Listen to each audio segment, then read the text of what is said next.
Hombre construye casa para pájaros, que capta su vida en video, y es increíble.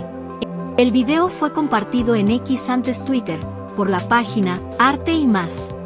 En la grabación, se puede ver el interior de una casa para pájaros, que algún hombre colocó en su casa, con la novedad de que la casa cuenta con una cámara al interior, que le permite registrar la vida privada de las aves, donde se puede ver a modo de time-lapse, como las aves construyen su nido poco a poco hasta lograr sentirse seguras. Pero cuéntanos, ¿te gustaría tener una casa para aves como esta? ¿Y qué opinas? Te leemos en los comentarios.